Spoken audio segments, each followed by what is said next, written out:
It looked like a good thing, but wait until I tell you. Bill Driscoll and I were in Alabama when he had the kidnapping idea. There's a town in Alabama called Summit. The inhabitants of the town were very normal people. Bill and I had about $600. We needed $2,000 more for our scheme in Illinois. We discussed everything in front of our hotel. Summit is the best place for kidnapping, I said. Parents love their children in small towns. And Summit doesn't have an important newspaper with curious reporters, said Bill. You're right.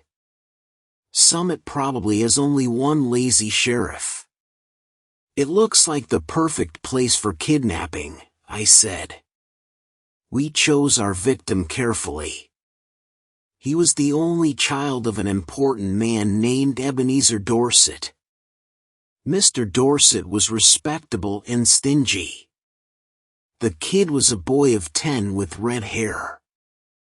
I'm sure Ebenezer Dorset will pay the ransom of $2,000 for his little boy, I said to Bill. But wait until I tell you. About 2 miles from Summit there was a little mountain and a forest. We found a cave here. It was the perfect hiding place for us. We bought food and drink and put it in the cave. One evening we passed by the Dorset's house with a horse and buggy. The kid was in the street. He was throwing stones at a little cat. Hey, little boy, cried Bill. The boy threw a stone at Bill's eye. This will cost Mr. Dorset $500 more, said Bill angrily. The boy fought like a bear, but at last we put him in the buggy. We drove away quickly and took him to the cave. That evening I took the horse and buggy back to the village and then I returned to the cave. When I arrived there was a campfire at the entrance of the cave. Bill had some scratches on his face. The boy had 2 big feathers in his red hair and said, "Ha! This is the camp of Red Chief, the great Indian warrior." He's all right now, said Bill. He was examining some scratches on his legs. We're playing Indians. I'm a hunter called Old Hank and I'm Red Chief's prisoner. He's going to scalp me early tomorrow morning. The boy was having a lot of fun. He forgot he was our prisoner because he loved camping out in the cave. He looked at me and said, "Your name is now Snake Eye. You're a spy. When the Indians return they will cook you on the fire." We had dinner, and the kid ate a lot and talked a lot. I like this place. I never camped out before. I hate school. Are there any real Indians in the forest? I want some more food. What makes your nose so red, Hank? My father has lots of money. Are the stars hot? I don't like girls. Why are oranges round? Are there any beds in this cave? A parrot can talk but a fish can't. The kid had a very loud voice and he scared Bill. "Red Chief," I said, "do you want to go home?" "Why?" he asked. "I don't have fun at home. I hate school. I like to camp out. Please don't take me home." "All right," I said. "We'll stay here in the cave for a while." "Oh, good," he said. I never had so much fun in all my life. We went to bed at about 11 o'clock. Red Chief was between us. We couldn't sleep for 3 hours because he jumped up and down and screamed. He was still playing Red Chief.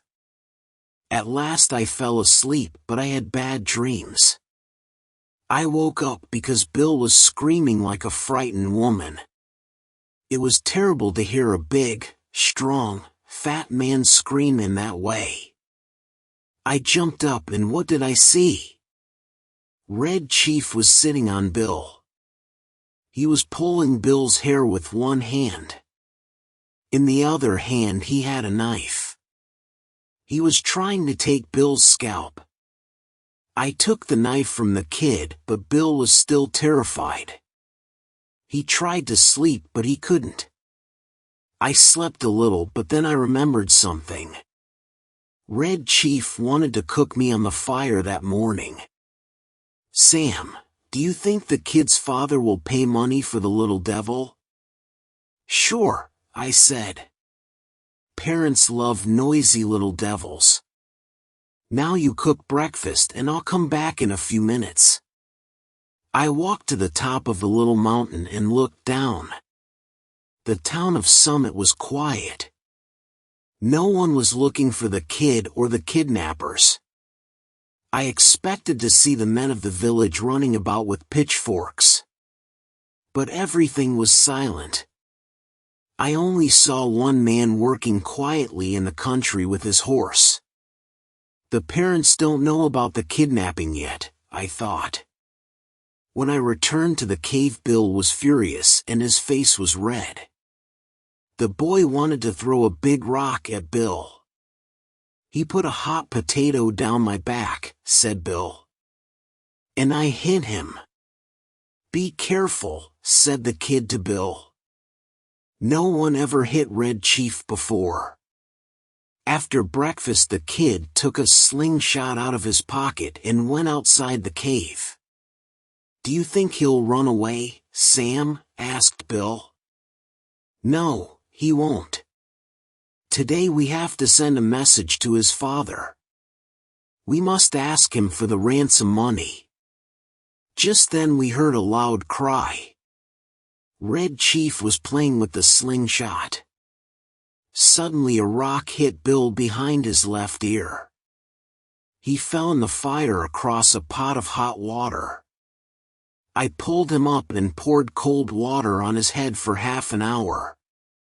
When Bill could finally speak, he said, "Don't go away and leave me alone with the kid, please." I went outside the cave and said angrily, "If you don't behave, I'll take you home." Now, are you going to be good? I was only playing, he said sadly. I didn't want to hurt old Hank. But why did he hit me? I'll behave, Snake Eye, but please don't send me home. Can I play Black Scout today?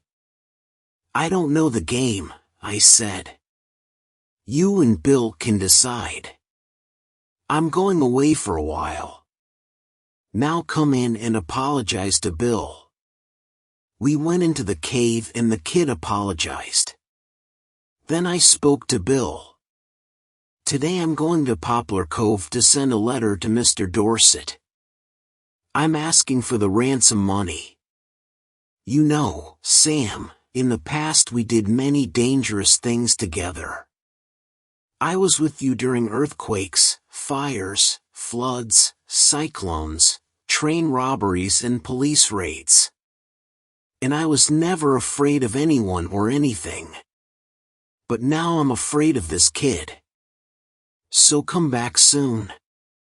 I'll come back this afternoon. Now let's write this letter. Bill and I started writing the letter. Red Chief played outside the cave. Let's ask Mr. Dorset for $1,500 instead of $2,000. I don't think anyone will pay $2,000 for that terrible kid, Bill said. This is the letter we prepared. Dear Mr. Dorset, we have your son. He is far from Summit. Don't try to find him. We want $1,500 and we will return your son to you. Send a messenger with your answer tonight at 8:30 p.m. Tell the messenger to come to Poplar Cove. At Poplar Cove, Near the old bridge, there is a big tree with a small wooden box under it. The messenger must put your answer in that box. This is the same tree and the same box where you will put the ransom money at midnight. Do you want to see your son again? Then pay the money and you will see him soon. Two desperate men. I put the letter in my pocket. The kid looked at me and said, "Snake Eye, I want to play Black Scout." "You can play Black Scout now. Bill will play with you." "What's the game like?" "I'm the Black Scout. I have to ride to the fort to help the pioneers," said the kid. "All right," I said. "I think Bill will play with you." "What must I do?" asked Bill.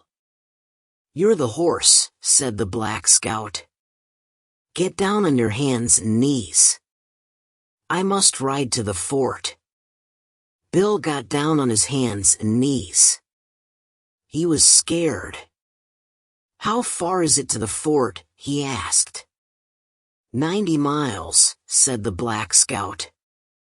"And you must gallop fast because the pioneers are in danger." The Black Scout jumped on Bill's back and started kicking him.